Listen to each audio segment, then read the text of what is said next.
like whenever there's like another black person in the class that's the opposite gender of you, they just assume that you guys like each other.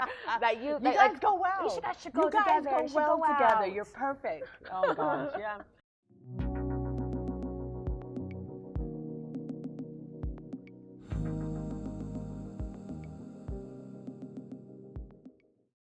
I think I could have been picked on a lot more, like you were saying in middle school and stuff.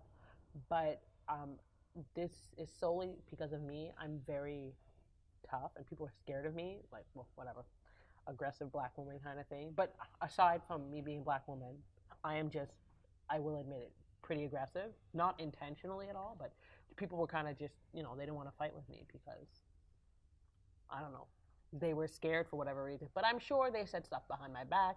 I know I had my best friend. I remember one time he told me, people would ask him, why do you hang out with that scary black girl? Like, you're such a cool kid. Why do you hang out with her? Kind of thing. And if nobody bothered to get to know me, well, whatever. I wasn't really, I don't know. I had a thick skin by then. I kind of just went to school, did what I had to do, and left. I wasn't involved socially. I wasn't involved in any extracurriculars, no parties, no dances, no none of that. I just went to class and went home all the time. Didn't go to the mall for lunch. Didn't do anything the other kids did. I really just mind my P's and Q's and got out of there. And it was hard to get out of there. I felt like it was lasting forever. But I think by then, I started to realize, at least in elementary school, maybe I just wanted to be more like them. By then, I just realized, okay, I'm not white, I'm not Italian, can't wait to leave and not be around more non-white, non-Italian people. And then, it happened, and thank God I made it. I would have liked to be socially more involved. I think only because that was that's my idea of high school and socialism, or being social in high school. I immediately think of Italians and white. That's it. So I understand there's, like, let's say I went to a school where there were more people of color, it would be kind of the same social situation, but with different people. So maybe I would have enjoyed it more, or I wish I could have been a part of that. But because I know what it was like just amongst them, I didn't have the same interests as them. I didn't know anything. So I don't feel like I missed anything in that aspect. But I'm sure if I sat down and really thought about or looked at other high schools where there's more diversity, I'd be like, damn, maybe that would have been fun. See, like, your experience is completely been different. It's completely different to my experience. Like, I was bullied in high school. Like, I was put into like I was different. I pretty much did my own thing. I had my own tastes in music and in lifestyle and everything, and I didn't form into any category that was in school, and I was target. And I remember, like, I was labeled as that intimidating, crazy black girl, but then at the same time, they still, like, they got me, and they used to try and get to me in groups. Really? So they did it on purpose. They really targeted you. Yeah, it happened. My last year in high school, I remember, like, my hair was used as a tool to be made fun of. Like, I remember once, like, I really liked law class. Like, my stepfather's a lawyer. My mom was really involved in, like, politics, and I was always as much in those environments with them. So I had a lot of information about it. I loved talking about these subjects.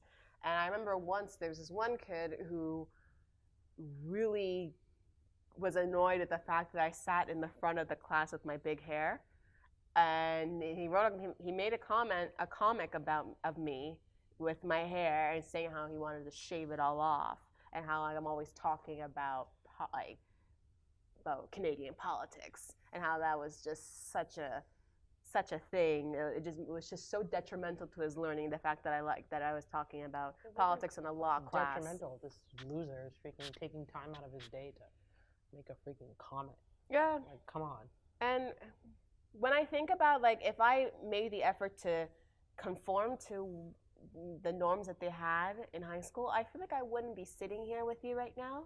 I feel like I would have went to the university in my hometown and ended up working for the government. Of course. Because that is the pattern. And you wouldn't have done what you wanted. I wouldn't have done the things that I've wanted to do. I wouldn't be here. I want to be making art. I mean, when you say that, I agree with you. It's like, I'm thankful we resisted, and that's kind of beautiful. We're sort of like a resistance existing. Yeah. But I don't want anybody else to have to do that. Exactly. I don't want people to have to fight. You would think that because it happened to us once, it wouldn't happen again, but it's still there. It's still there. Thriving too. I just have this thought of whether or not through bullying or whatever it is, where they kind of feel like making you know or letting you know that you're different. Do you think it's them enjoying the fact that they have power or getting off in a position where they outnumber you? I don't know. Do you think this is something they feed off of? They need almost? I think it's a mix, because my experiences with that have helped me through my adult life, because unfortunately behavior like this still continues. Mm-hmm. That you can tell when people do you find it's a white thing? I don't know.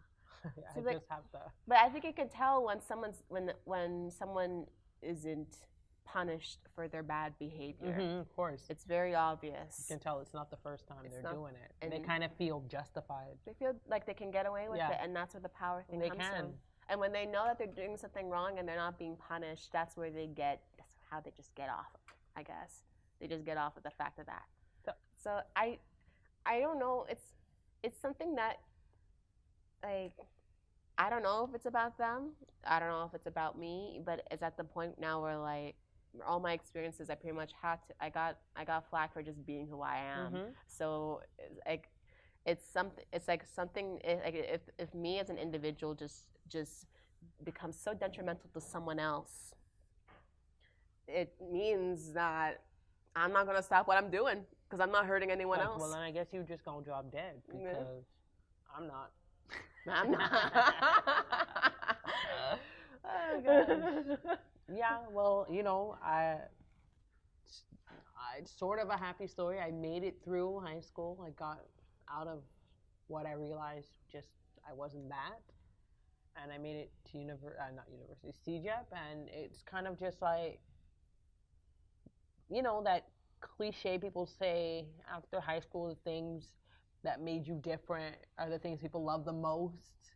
I don't know, I got to CJEP and it was just like, the fact that I was aggressive was cool. You know, the fact that I did say what I wanted was cool. The fact that I was black was cool.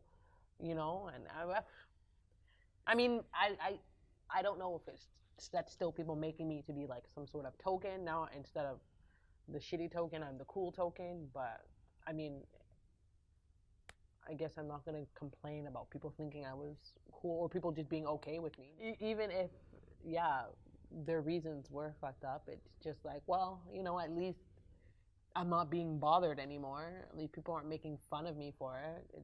It's better. I mean, see, like when I finished high school, I did 3 years at University of Ottawa. I was pretty much a poli-sci communications major, and when I got there, it was a completely new environment for me. See, like I did technically follow the pattern, an Ottawa pattern, by going straight from high school to University of Ottawa, and it was a completely different experience for me. I saw more people of color around campus. I remember they had a Caribbean student ensemble. I think it was called Wise, and they had discussions every Thursday about Black topics. And when I went in, like we all just talked freely about issues within the Black community, and it wasn't like no one was making fun of one another. Like I remember I used to get so many compliments about my stances, and pretty much at this time, like I was starting to get not even good, like compliments on my hair. the same thing that I didn't get made fun of anymore. Yeah. I used to walk around campus and I used to receive compliments from white people of color, anyone basically that would just come up to me and be like, I really like your hair, and like, and then people who didn't like it usually just stayed away from me. It was like a repellent for me, to be quite frankly honest. Do you think they were put off by it even? I think so. That's and honestly, crazy. If they did, then I don't care. I don't care.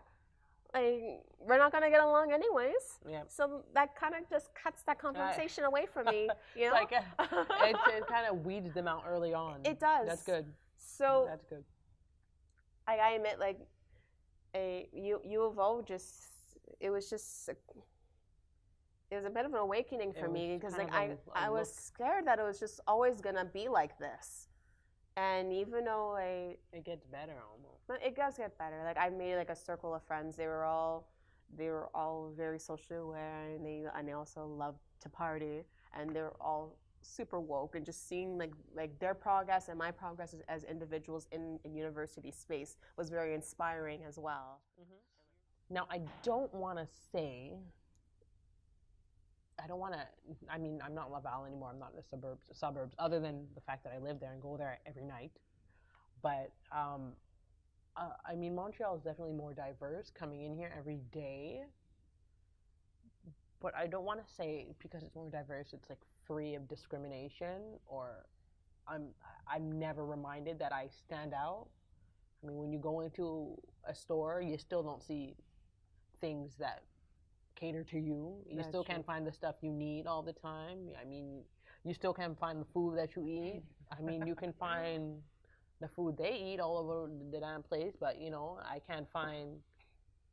Maybe it's a dream. I can't find fish cakes every corner. I still got to go on the other side of town. Now we've got Montreal, and you've got the segregated neighborhoods. Yeah. These neighborhoods exist now, unlike Laval, but you still got to go to that neighborhood. So it's kind of just like, yeah, they've got diversity, but diversity is still segregated. So is it really diversity?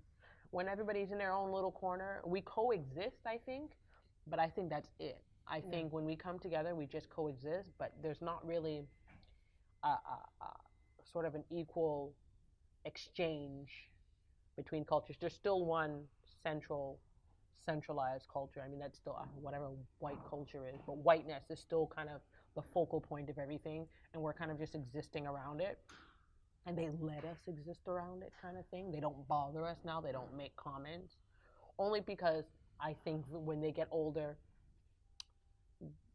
these comments are more punishable. So now I kind of don't even know if they really want to be this nice, or they just being this nice because they don't want to get in trouble, they don't want to lose their job, they don't want to be kicked out of whatever it is, because you're expected to have some sort of composure or tact once you're older. But I mean, it's better. It's not perfect. I wouldn't call Montreal this flourishing, diverse hub like everybody makes it. It's more diverse than Laval, but that's more diverse than Ottawa. But that's it. It's more diverse. It's not perfect. It's not. What's the word they use? A mosaic. No, because there's still one. Like I said, one huge, overpowering existence, and that's whiteness, and you're kind of reminded about it every day. I think now that I'm older and I understand what's going on than when I was a child, I think I notice it more. Mm-hmm. When I was a child, it's kind of like you're just absorbing it, but you're not really noticing. And now I feel like I notice what you're doing. I notice that you're not being inclusive enough. I notice that you're not thinking about me. I notice, or that you're looking at me. I notice these things. When I was a kid, I didn't notice, but I'm sure they were happening. And now I'm more comfortable confronting it also. When you're a kid, you didn't know what to do. Like, I just stood there and laughed. Now I'm like, you ain't shit. And I'll let you know you ain't shit. And I'm gonna make my way on the other side of this room, letting you know you ain't shit, and you ain't gonna get away with that. Like I like, it's okay. You make me uncomfortable. I don't feel guilty making you feel uncomfortable, and I'm gonna do it. And I think, I don't know if that's encouraged, but nobody's stopping us thus far. Well,